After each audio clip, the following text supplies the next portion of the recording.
This is a comparison video. I am going to compare CFA, MBA and MIM, give it points, and by the end of this video, I'm 100% sure that you will be sure which one you should be going ahead with. So without further ado, let's directly jump into it. Our first comparison point would that be of cost. Cost of doing CFA would be maximum 3.5 lakh rupees. That's maximum 3.5 lakh rupees. With regards to doing cost of MIM, I'm only talking about good MIMs. The cost would be 25 lakh Indian rupees. And it can go up to 50 lakh Indian rupees. And for MBA, a good MBA would cost you somewhere around 30 lakh rupees, and it can go up to anywhere around 1.5 CR, depending on the university. Harvard, Stanford would be 1.5 CR. This is the ideal cost. But then there are scholarships in all these three.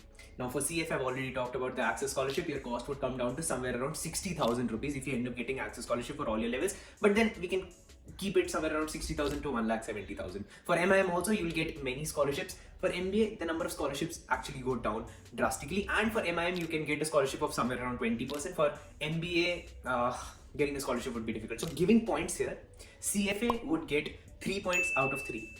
MIM would get 1.5 points and MBA would get 1 point. Next point is that of duration of the program. I will be giving 2 points for duration of the program. CFA would take you around 3 years to complete, so I'll just give 1 point to CFA.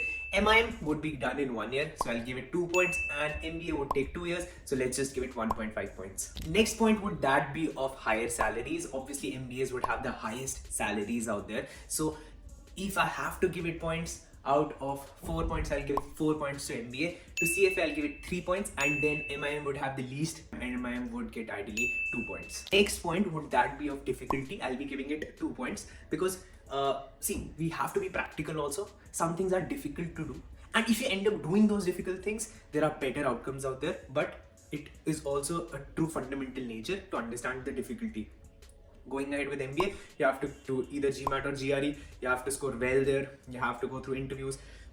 It's a long process, and for difficulty, I'll just give it 1 point because yes, it is very difficult to get in, and then exams are a bit competitive, so yeah, 1 point. With regards to MIM, it's the easiest. I mean, there are many MIM programs wherein you do not even need a GMAT. Ideally, I would not recommend you to go for those programs, but yes, there are some programs.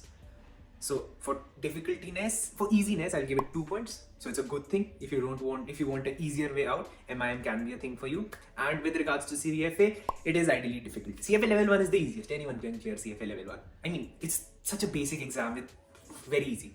CFA level 2 gets tricky. So with regards to CFA, I'll just give it 0.5 points because yes, it's difficult to clear. But having said that it's difficult to clear does not mean that it's bad. If you end up clearing this, the opportunities are really good. Next point is that of placements.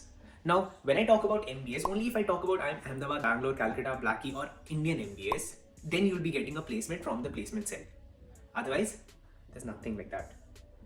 Same goes with MIM, nothing like that. Even if you end up going to Harvard, Stanford, they don't have placement cells. So do not expect them to give you placements. Same goes with CFA. So I'm not giving any points here because I did a comparison video between Indian MBA and CFA. There I gave placement points to MBA, but here I do not want to give points to any of these because here I'm comparing very good international MBAs with a CFA and an MIM. So no one gets a point. Next point is that of the subjects covered. Now in CFA, you have the concepts of equity, you have derivatives, you have fixed income, you have all these things. In MBA, you have financial markets. Now, if you're a finance student, you already know that financial markets basically mean equity, derivatives, and fixed income. So MBA is going to teach you things from a broader perspective. So it's going to teach you financial markets, it's going to teach you human resource management, supply chain management. It's going to teach you all these different things from a bird's point of view. But on the other hand, CFA dives deep into it and it teaches you every subject ek karke. And MIM is more or less towards the MBA side. So when I talk about this, I feel like all these things are important, just that you need to know what you want to enter into. So here again, I'm not going to give points, but you need to know what your personal preferences are. Do you want to dive deep into it? Then CFA would be the thing for you. Do you want to see? Do you want to explore other things? Do you want to still think about marketing? Then MBA would be a thing for you. And MIM would be on a similar line. Next point is that of can I do it alongside with something else? So with MBA, you can do an executive MBA once you're 27, 28, 20, 30. Executive MBA is an amazing thing that you can go ahead with. So what this MBA gets 2 out of 2 points. CFA, ideally, if you're doing CFA without doing anything else, you're just wasting your time.